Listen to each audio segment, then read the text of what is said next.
Hast du auch schon mal gedacht, ich muss mein Leben ändern? Und dann hast du doch wieder nur TikTok geöffnet. Kein Vorwurf. Wir alle kennen's. Lass uns kurz drüber reden. Manchmal klingt Veränderung wie ein Fulltime-Job. Neue Morgenroutine, Fitnessplan, 100 Bücher im Jahr lesen, Handy-Detoxen. Aber was ist, wenn es gar nicht so groß sein muss? Was, wenn kleine Dinge reichen? Mini-Gewohnheiten. Winzige Veränderungen, die keinen Applaus brauchen, aber still und heimlich was in dir bewegen. Warum das funktioniert? Weil dein Gehirn Konsistenz mehr liebt als Perfektion. Lieber täglich mini, als einmal riesig und dann nie wieder. Die 5 Mikrogewohnheiten, die mehr bringen, als sie kosten. Erstens. Ein Glas Wasser direkt nach dem Aufwachen. Dein Körper war die letzten 7 bis 8 Stunden offline. Kein Kaffee, kein Snack, kein Scrollen, aber eben auch kein Wasser. Und was macht ein Körper, der auf Standby war? Er startet langsam. Müdigkeit, Kopfschmerzen oder Konzentrationslöcher am Morgen sind oft keine tiefen Lebenskrisen, sondern schlicht Durst.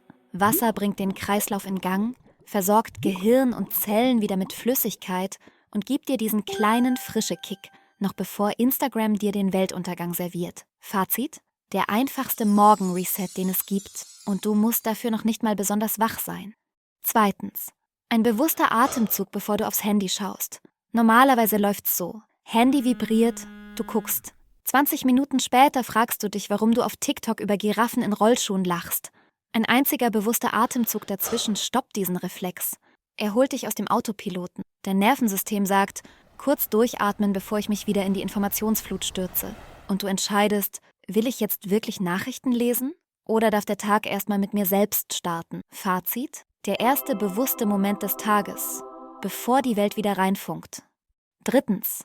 3 Dinge notieren, für die du dankbar bist. Unser Gehirn ist wie ein Sicherheitschef. Es sucht erstmal nach dem, was schiefgehen könnte. Rechnung offen, Termin verpasst, Wetter schlecht. Dankbarkeit dreht den Fokus kurz um. Statt was fehlt, fragt sie, was ist schon da? Und plötzlich siehst du nicht nur Stress, sondern auch den Kaffee, der gut riecht, das Gespräch, das dir gut tut, oder den Sonnenstrahl auf dem Fensterbrett. Psychologisch gesehen reduziert das nachweislich Stress, verbessert den Schlaf und stärkt langfristig die mentale Widerstandskraft. Fazit: Dankbarkeit löst keine Probleme, aber sie zeigt dir, dass du trotzdem lachen kannst. Viertens. Mehr Bewegung in Minidosen. Du brauchst keinen Halbmarathon, aber dein Körper ist nicht fürs Dauersitzen gebaut. Mini-Bewegungen reichen, um den Kreislauf anzukurbeln, die Muskeln wach zu halten und den Kopf klarer zu machen. Beispiele? Beim Zähneputzen ein bisschen auf den Zehenspitzen wippen, beim Telefonieren hin und her laufen oder einfach mal beim Warten auf die Mikrowelle ein paar Kniebeugen machen.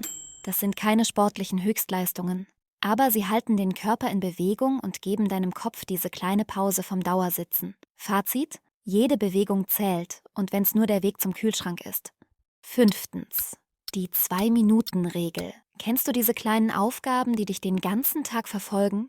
E-Mail beantworten, Tasse wegräumen, Termin bestätigen. Dauert jeweils 2 Minuten, nervt aber 20 Mal länger im Kopf. Die 2-Minuten-Regel sagt, alles, was du in unter 2 Minuten erledigen kannst, mach sofort, weil es mehr Energie kostet, es aufzuschieben, als es einfach kurz zu machen. Es ist wie bei diesen nervigen Erinnerungen am Handy. In 5 Minuten nochmal erinnern? Klar, klickst du. Und 5 Minuten später wieder und nochmal und nochmal. Die Aufgabe bleibt, nur du wirst müder davon. Fazit: Mach's einfach jetzt. Dann muss dein Kopf dich nicht alle 5 Minuten wieder dran erinnern. Und jetzt? Du musst nicht alles sofort umsetzen. Vielleicht fängst du mit dem Glas Wasser an. Oder mit dem einen Atemzug, bevor du dich wieder vom nächsten Impuls treiben lässt. Denn Veränderung beginnt nicht im Kalender, sondern im Moment, da wo du gerade bist.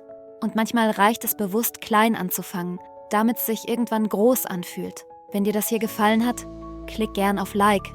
Und wenn du öfter solche ehrlichen Gedanken für den Alltag willst, Abo nicht vergessen. Kein Selbstoptimierungswahn, nur ein bisschen mehr Klarheit im Kopf. Und falls du eine Mikrogewohnheit hast, die dir im Alltag hilft, schreib sie gern in die Kommentare. Ich bin echt neugierig, was bei dir funktioniert. Danke fürs Zuhören.